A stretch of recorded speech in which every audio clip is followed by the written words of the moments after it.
just created a video on relationships and triggers and how to use triggers as a way to deepen your relationship with the other person.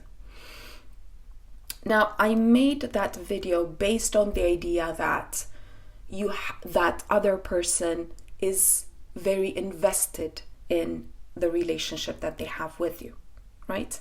So if they're invested, you can use every trigger to deepen that relationship, to make it incredible and to grow with that person. However, you may find yourself with people who will not be invested in when it comes to relationship with you. And the moment there is a trigger, they will opt out. And what to do when that happens. So in this video, I'll explain what to do through a story. Because this is something that happened to me a few days ago, and I wanted to tell you the story and illustrate and show you how I reacted, and hopefully that will help you out.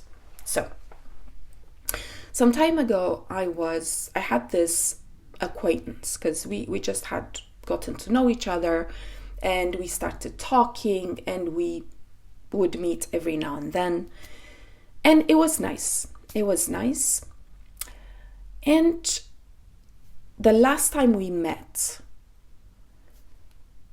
a trigger happened. I don't know what I said or what I did. Something happened, and I could see that he got triggered. And what he did afterwards was that he took on the trigger, he took it personally, he made it maybe about me, I don't know. But he didn't know how to deal with the trigger. And so he started avoiding me. He started acting very cold, and we were together in a tea room, and he was acting as if he didn't know me, etc., etc. And that rattled me. And rightfully so, right? I'm not one of those people that thinks that these kind of behaviors can happen and you should be okay. I'm not going to be okay. It shouldn't be okay. That's my choice. Anyways. And I felt rattled, I didn't feel good. I didn't know how to act in that moment. And, a part of me remembered, there was this memory that came up from the past, where when I saw that other people would ignore me, or then I would feel automatically, I would start blaming myself, right?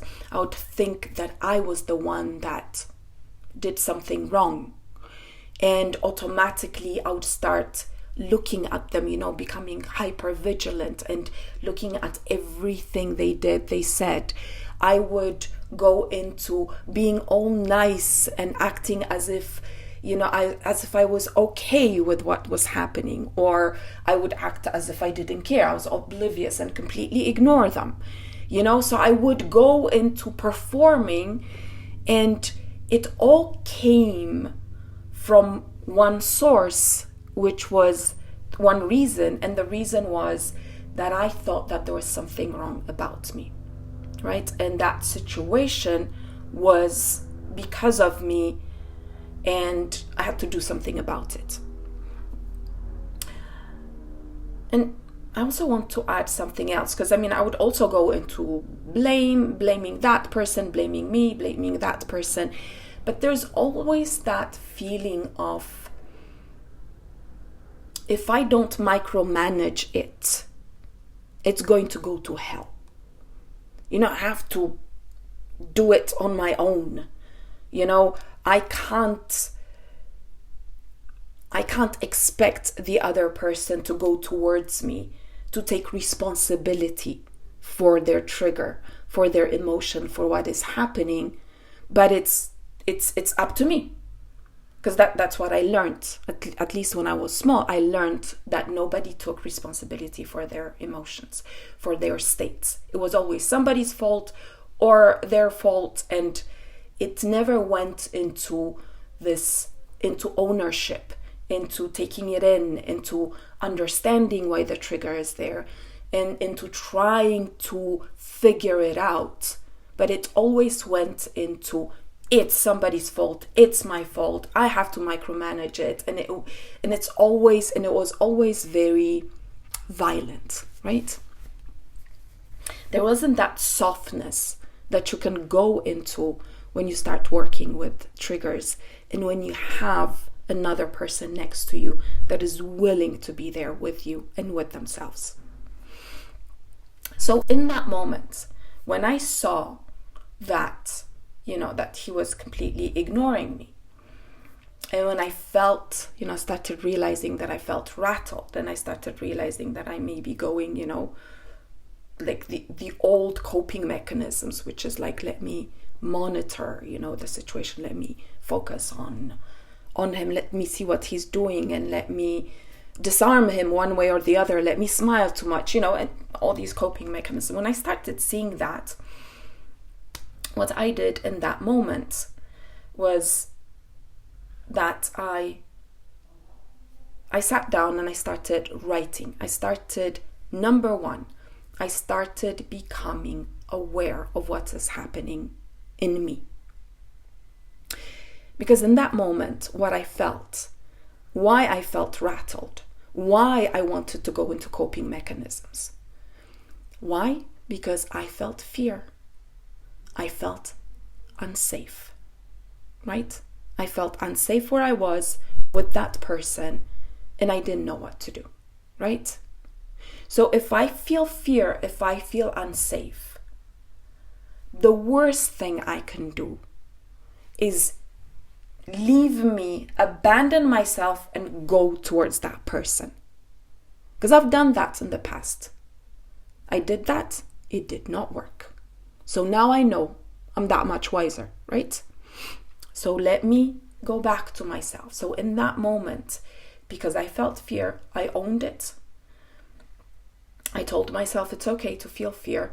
And I started, I literally, because there was a lot of people, so I sat down and I started writing everything that was coming up, the part of me that felt rattled, that felt very confused. What to do? I need to do something, to get out of this, not to feel, because I'm not used to feeling. Feeling is bad. That's what we're used to. I mean, we're so afraid of our inner world. It's just amazing, We're not afraid of anything as much as we are of feeling anything, of going inside. It's funny, eh? That's something we need to consider. And so I was like, okay, I'm confused. I don't know what to do. And this is the way I would have reacted before. And it's fine. I did that. It's fine. I'm going to own that. And I started writing and everything. I started describing what was happening inside of me. Maybe a constriction in my stomach and it felt cold. And maybe I felt like there was a hand holding my throat and I couldn't say. And suddenly I started seeing that I didn't know where to put my gaze. Because I needed to know, I needed to, the micromanager was there, let's act oblivious, let's act as if we didn't care, because being rattled is bad, and so, and so I could see that the micromanager was like, oh my God, we should look this way and not that way, because he's there, and so I started seeing that, and I'm talking about it with detachment now, because it's sweet. It's all these parts that, are trying to keep me safe, right? And in that moment, I was like, oh, okay, I shouldn't look this way, okay? And I started really writing it. And why I'm saying writing it, because it's about you owning what is and detaching from it, meaning that you take it in and you see as it is happening. That's detachment, right? You're not disconnecting. You're letting it be. And you're understanding it, and you're seeing these parts that you have inside of you that are trying to keep you safe, that are doing their best, and they all have their own work, their own type of, strategies. And so as I did that, as I owned every part of it, as I owned every emotion, every feeling that I was going through, I made myself safe in that moment. I made every part of me safe. I did not abandon them. I was with them. I was completely okay with the way I was in the moment. And that's what safety is about. If you can be completely there with yourself, there's that peace, which is the opposite of I shouldn't feel rattled and now there's a battle happening. No, I should be feeling it. I should be rattled. How do I know that? I am. And now there's peace. And that's the feeling of safety. So the first thing you do, you own it, you go inside and you start owning every strategy, everything that you're feeling, every strategy that is coming up, every part that is coming up with whatever ideas, everything. And you do that. And when you do that, that peace occurs in you, right?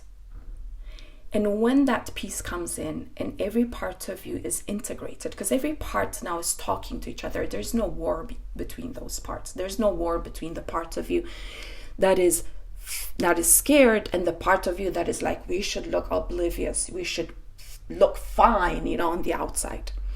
I mean, they both have reasons why they're like that, right? And very good reasons. And so now they're together, they're working together. It's all peace. There's just no other way to say it. And so when that happens, and you take your time, you're there with those parts. And the universe, life is going to give you all the time that you need. It's going to give you everything that you need. The knowledge, the peace, everything. And when you're open to it, when you want it. And the next thing that always happens is when you stand by you, when you connect with yourself, when you build that peace inside of you, automatically you're connecting with intuition, which is, for me, intuition, it's this net that we have throughout the universe and this inner net that connects us with everything and everyone, with the whole universe, the people, the trees and everything. And when you connect with that, automatically it's like the other person opens up to you. Their soul opens up to you. You start understanding them. And the word you start understanding them, I don't like it because that's not the way it feels. It feels like they come to you. And sometimes it can be physically, but many times it will come to you. That person, it's like their soul, their spirit comes to you and they show up, you see them, and now you understand them. That's what happens. Because no soul wants to hide from you. I mean, the only part of us that wants to hide from the other person is the ego, because it's the part that protects us from the other. But otherwise, every other part of us wants to just open up to the other. So in that moment, I remember that I realized that, this person was triggered. They were triggered, there was a misunderstanding, and they did not know how to handle their trigger. They did not know how to take ownership for it. They just felt overwhelmed by it, and they just blamed it or on themselves or on the other person, and that's it. And I'm talking about this because I want you to be very clear that it's not the trigger that is the problem.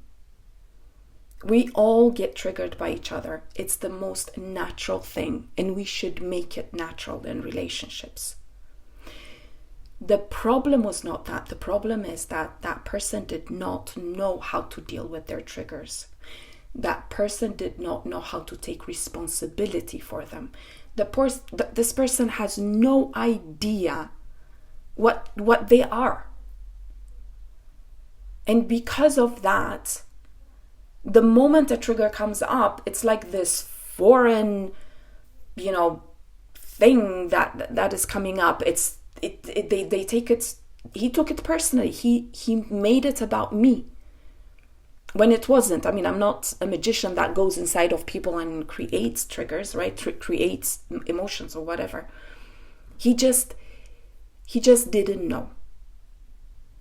And many times, if relationships don't work, it's because of sheer ignorance. And that's a pity. So I hope this makes sense. I hope I'm clear. I hope you will know what to do when triggers come up. And I hope you have or find people with whom you can really work through your triggers and expand and create incredible relationships.